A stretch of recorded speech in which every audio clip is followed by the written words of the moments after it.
Hello student, Kalyani juniors में आपका बहुत बहुत स्वागत है।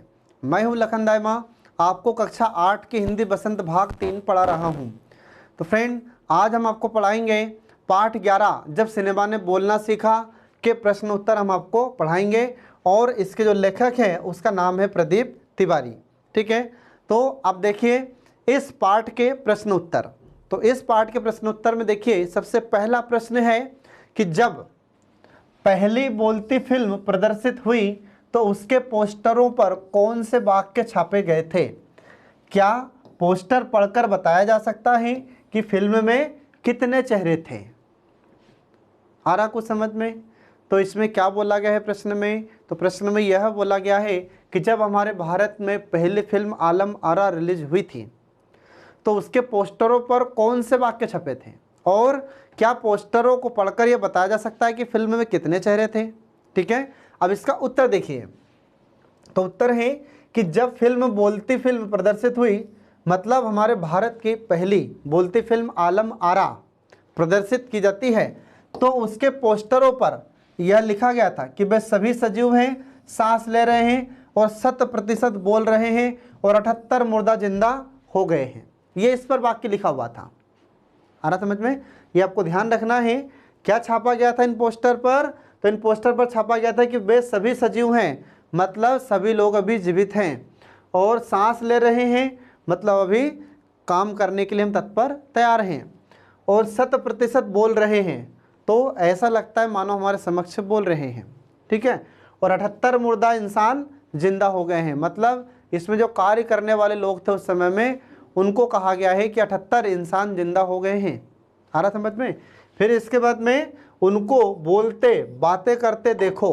तो ये पोस्टर पर लिखा था कि जो लोग हम आपको बता रहे हैं आप इनको देखो, देखने पर ऐसा लगेगा कि ये हमसे बातें कर रहे हैं। आ रहा समझ में? ये उस पोस्टर पर लिखा गया था।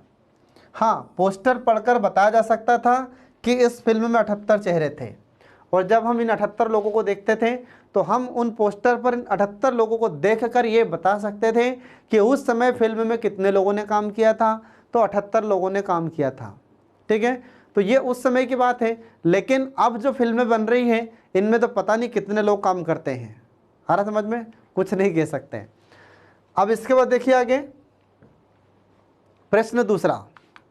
तो प्रश्न दूसरा है कि पहला बोलता सिनेमा बनाने के लिए फिल्मकार अर्देशीर एम ईरानी को प्रेरणा कहाँ से मिली थी, और उन्होंने आलम आरा फिल्म के लिए आधार कहाँ से लिया था? इस पर अपने विचार व्यक्त कीजिए। ठीक है, ये है प्रश्न दूसरा। अब प्रश्न दूसरा में इसका उत्तर क्या है? तो देखिए यहाँ पर उत्तर कि पहला बोलता सिनेमा बनाने के लिए फिल्मकार अर्देशीर एम ईरानी को प्रेरणा हॉलीवुड की एक फिल्म शो बोट से मिली थी, जो हम आपको पहले भी बता चुके हैं। ठीक है, तो पिछले लेक्चर्स में हमने आपको बताया था कि हमारे भारत में जो आलम आरा फिल्म बनाई थी यह किस पर आधारित थी? तो एक हॉलीवुड फिल्म थी जिसका नाम था शो बोट, उस पर आधारित यह फिल्म थी। ठीक है, ये आपको ध्यान रखना है। और इसे कहाँ के सिनेमा में प्रदर्शित किया गया था? तो बम्बई के सिनेमा मैजेस्टिक में इसे प्रस्तुत किया गया था। ठीक है, अब आगे देखिए इसमें शबाक फिल्म आलम आरा बनाने का आधार उन्होंने पारसी फिल्म के रंगमंच के एक लोकप्रिय नाटक को बनाया था।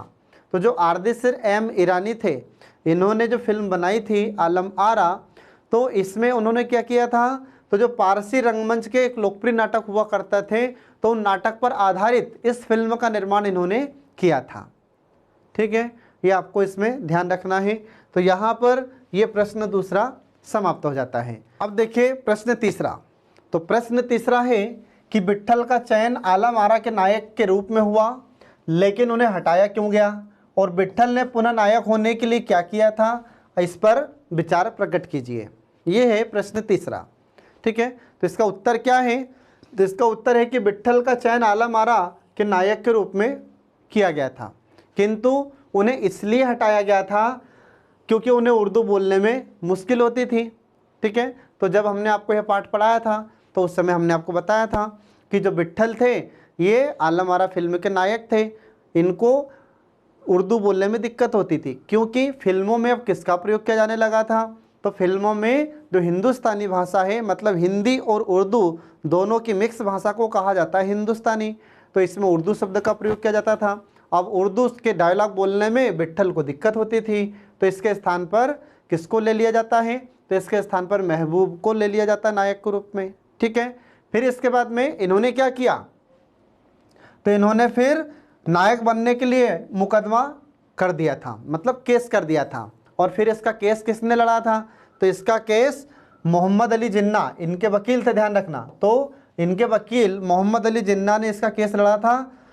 और ये मोहम्मद अली जिन्ना उस समय के प्रसिद्ध वकील हुआ करते थे, और इन्हीं के ही प्रतिनिधित्व में इसने विट्ठल ने यह केस जीता, यह मुकदमा जीता, और फिर से ये आलम आरा फिल्म का नायक बन जाता है। ठीक है, तो ये आपको ध्यान रखना है।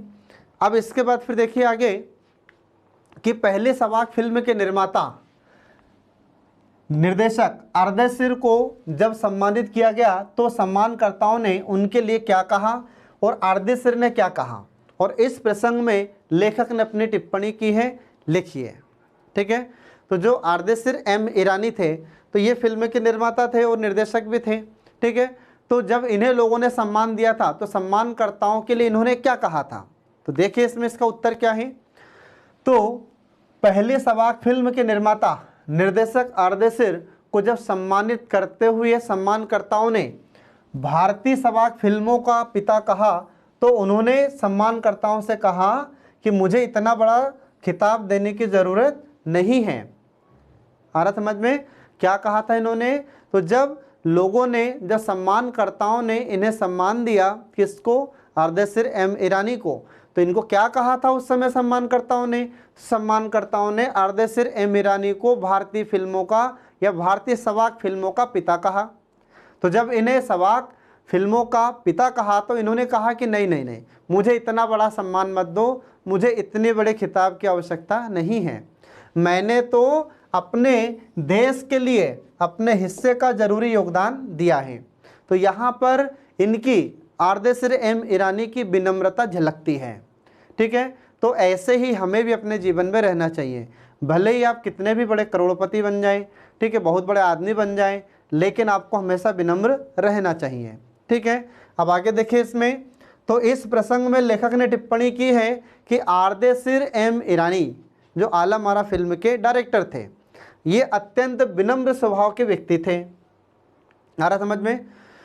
इसके बाद वे सवाक सिनेमा के जनक थे। ठीक है, जिनकी उपलब्धि को भारतीय सिनेमा के जनक फाल्के को अपनाना पड़ा था, क्योंकि वहाँ से सिनेमा का एक नया युग शुरू हो गया था। तो जब इन्होंने ये सवाक फिल्म का निर्माण किया था, तो उस समय से हमारे भारत में फिल्मों का एक नया दौर शुरू हुआ। ठीक है, और फिर फिल्म के क्षेत्र में लगातार वृद्धि होती रही, लगातार ये विकास करता चला गया यह क्षेत्र। ठीक है, ये आपको ध्यान रखना है। अब इसके बाद देखिए अगला प्रश्न 5। तो 5वां प्रश्न है कि डब फिल्म किसे कहते हैं, और कभी कभी डब फिल्मों में अभिनेता के मुंह खोलने और आवाज़ में अंतर आ जाता है, इसका कारण क्या हो सकता है? ठीक है, अब डब फिल्मों का मतलब क्या होता है पहले तो अपने को ये पता होना चाहिए। अब देखिए इसका उत्तर क्या है। तो उत्तर है कि डब फिल्म उन फिल्मों को कहते हैं जिनमें अभिनेता या अभिनेत्रियां अभिनय तो करते हैं परंतु संवाद नहीं बोलते, डायलॉग नहीं बोलते। ठीक है, अब आपने कई बार देखा होगा फिल्मों में कि जैसे साउथ के जो फिल्में होती हैं, तो साउथ की फिल्मों में आपको हीरो बोलते हुए दिखाई देता है। अब ध्यान रखना कि साउथ की फिल्में साउथ की भाषा में बनती है, लेकिन हम उसको हिंदी में भी देखते हैं। ठीक है, बहुत सारी हॉलीवुड फिल्में होती हैं, तो बहुत सारी हॉलीवुड फिल्में इंग्लिश में बनाई जाती है, लेकिन हम उसको हिंदी में भी देखते हैं। तो ये क्या है? फिल्मों को डब किया जाता है, डबिंग की जाती है। मतलब इसमें क्या होता है कि जो अभिनेता होता है ये संवाद नहीं बोलता, सिर्फ एक्टिंग करता है। आ रहा समझ में? तो उसे कहते हैं डबिंग। अब संवाद बोलने का ये सिर्फ अभिनय करता है, ये सिर्फ उसकी एक्टिंग करता है हीरो। फिर उनके द्वारा बोले जाने वाले संवाद किसी और की आवाज़ में डब कर लिए जाते हैं। ठीक है, जो भी अभिनेता होता है तो आवाज़ में, उसी की आवाज़ में उसको डब कर लिया जाता है, या किसी और की आवाज़ में उसको डब कर लिया जाता है जो उसकी आवाज़ थोड़ी मिलती जुलती होती है। ठीक है, इसके बाद फिर अब अभिनय और संवाद का संयोजन कर फिल्म के दर्शकों को समक्ष प्रस्तुत किया जाता है। तो जो एक्टिंग की जाती है और जो संवाद होता है, इन दोनों का संयोजन कर दिया जाता है और फिर इसके बाद में जो दर्शक होते हैं, दर्शक के समक्ष इस फिल्म को प्रस्तुत किया जाता है। ठीक है, अब ये तो हुई बात डबिंग की या डब की, लेकिन कभी कभी क्या होता है कि डब फिल्मों में अभिनेता के मुंह से, ठीक है, मुंह खोलने और आवाज़ में थोड़ा सा अंतर आ जाता है।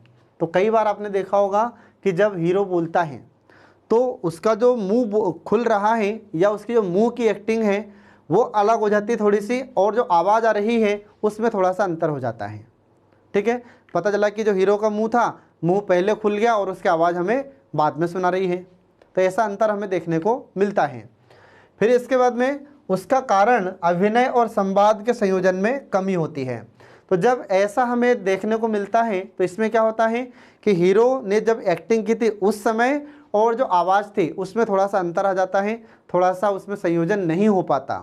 ठीक है, तो संयोजन की कमी के कारण ऐसे समस्या उत्पन्न होती है। फिर इसके बाद में संयोजनकर्ता का निपुण न होना तथा अन्य तकनीकी कमियां भी हो सकती है। तो जो इसमें टेक्नीशियन या जो भी तकनीकी कलाकार ये अभिनय को मतलब एक्टिंग को और आवाज़ को दोनों को या संवाद को दोनों को मिलाता है, वह कभी इसमें एक्सपर्ट नहीं होता, जिसकी वजह से ये कमियां हमें देखने को मिलती है। ठीक है, तो इस प्रकार से यहाँ पर ये हमारा सिनेमा ने बोलना सीखा, यह पार्ट यहाँ पर समाप्त हो जाता है। तो आई होप आप लोग इस पार्ट को बहुत अच्छे से समझ गए होंगे और इसके प्रश्नोत्तर भी बहुत अच्छे से आप समझ गए होंगे। तो मैं आपसे यह कहना चाहता हूँ कि आप ईमानदारी से पढ़ते रहिए और हमारे कल्याणी जूनियर्स के सभी लेक्चर्स देखते रहिए, जो आपको परीक्षा में सफलता दिलाने में महत्वपूर्ण भूमिका निभाते हैं। तो हम जल्द ही आपके लिए एक पाठ लेकर प्रस्तुत होंगे। तब तक के लिए जय हिंद।